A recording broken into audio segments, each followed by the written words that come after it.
নমস্কার বন্ধুরা, রিনাস কিচেন থেকে স্বাগত। আজ আমি তোমাদের মতিচুরের লাড্ডু করে দেখাবো। তার জন্য আমি ছোলার বেসন নিয়েছিলাম 1 বাটি মতো, আর সামান্য নুনটা মিশিয়ে নিলাম, সামান্য নুন দিলাম। ভালো করে বেসনটার সাথে আমি মিশিয়ে নিচ্ছি। এটা ছোলার ডালের বেসন। আর আমি পরিমাণ মতো জল দিয়ে ভালো করে গুলে নিলাম।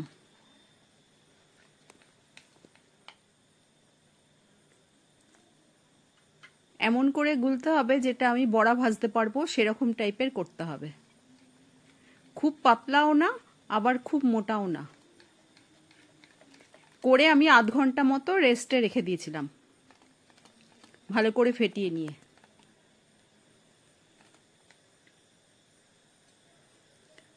তারপর আমি একটু ফুড কালার দিয়ে দিলাম।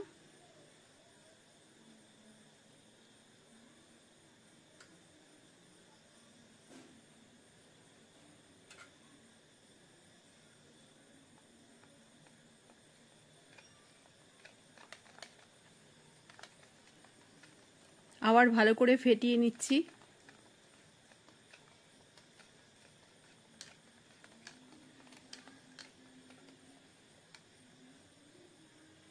এবার আমি এগুলো বড়ার মতো করে ভেজে নেব।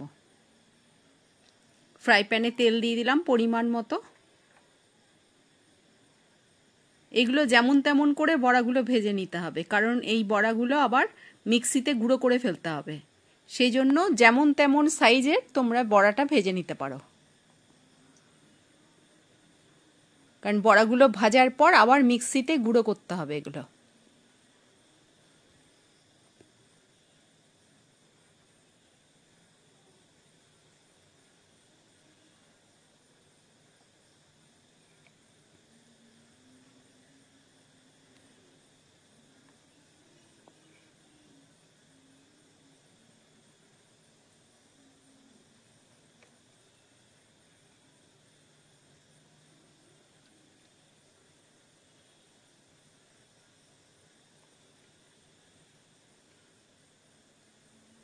তোমরা ইচ্ছা করলে আরো বড় বড় সাইজের করেও ভাজতে পারো। আর গ্রাইন্ডারে যখন দেবে একটু ভেঙে ভেঙেও দিতে পারো তখন। এটা দিয়ে উল্টাতে অসুবিধা হচ্ছিল বলে আমি কাঁটা চামচ দিয়ে উল্টালাম।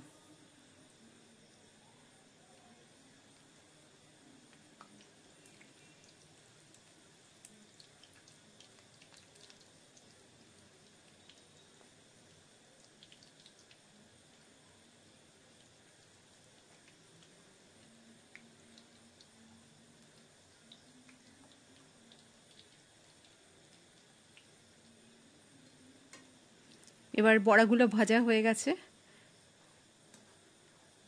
এবার তুলে নিচ্ছি আমি।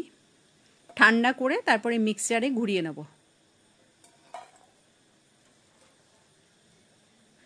খুব একদম মিহি করে গুঁড়ো করার দরকার নেই, একটু দানা দানা রেখে গুঁড়ো করলে ভালো। আমি আরেক খোলা ভেজে নেব, কারণ আর তোমাদের দেখাইনি, পুরোটা ভেজা হয়ে গেছে আমার।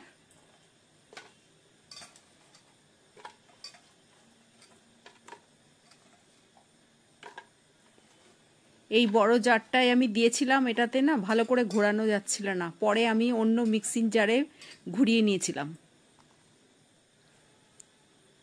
এটাতে খুব একটা ভালো হচ্ছিল না, নিচের দিকটা হচ্ছিল, উপরের দিকটা হচ্ছিল না। আমি তখন অন্য একটা ছোট মিক্সিং জারগুলোতে আমি ঘুরিয়ে নিয়েছি। এবার আমি চিনির রস বানিয়ে নিচ্ছি। পরিমাণ মতো চিনি দিয়ে দিলাম।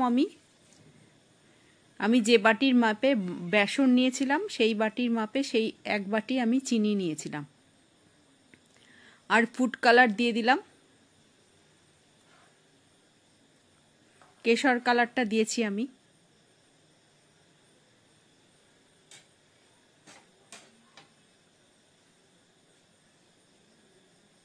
এবার আমি যেগুলো গুঁড়ো করে রেখেছিলাম সেগুলো সব রসের মধ্যে দিয়ে দিলাম। রসটা খুব পাতলাও হবে না আবার মোটাও হবে না।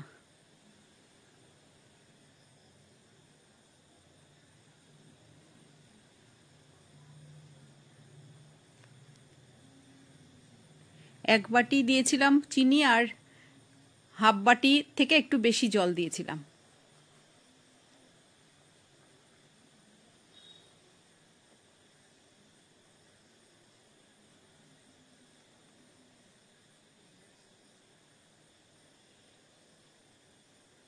আমারটা একটু ডাস্টটা বেশি হয়ে গেছিল, আর একটু দানা থাকলে আরো বেশি ভালো হতো। এবার আমি ঘি দিয়ে দিলাম, এটাতে অনেক ঘি লাগে। আমি প্রায় বড় চামচের 4 চামচ ঘি দিয়েছিলাম। 4 চামচেরও বেশি হবে, কারণ যেহেতু ঘিটা গলানো ছিল না, অনেকটা ঘি দিয়েছি আমি। ঘি দিলে লাড্ডুগুলো খেতে বেশি ভালো লাগে।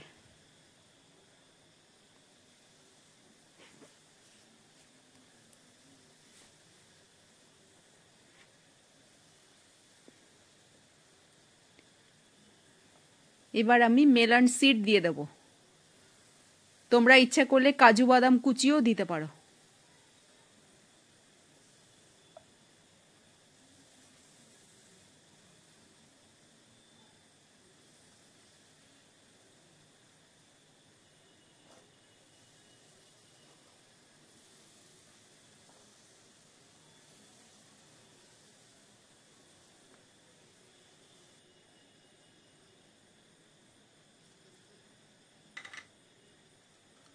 এটাও আমি ভালো করে মিশিয়ে নিলাম।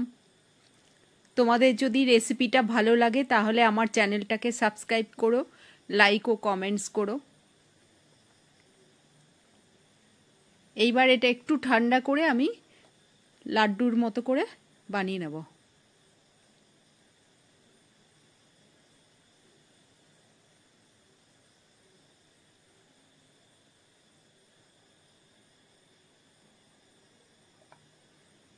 আমি কিছুটা ডিশে ঢেলে নিচ্ছি যাতে তাড়াতাড়ি ঠান্ডা হয়ে যায়।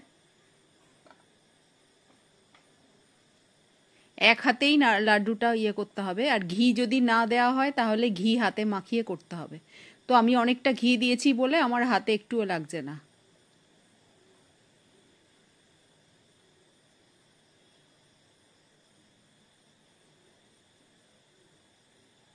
এইরকমভাবে সমস্তগুলো এরকম করে আমি লাড্ডুর মতো করে পাকিয়ে নেব।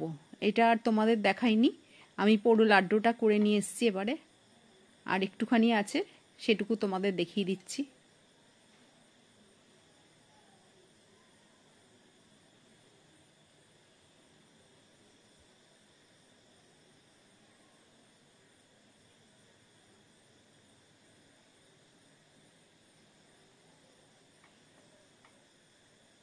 এইভাবে তোমরা মতিচুরের লাড্ডু করো, খেতে খুব সুন্দর খেতে হয়। আমি একটা ভেঙে দেখাচ্ছি তোমাদের।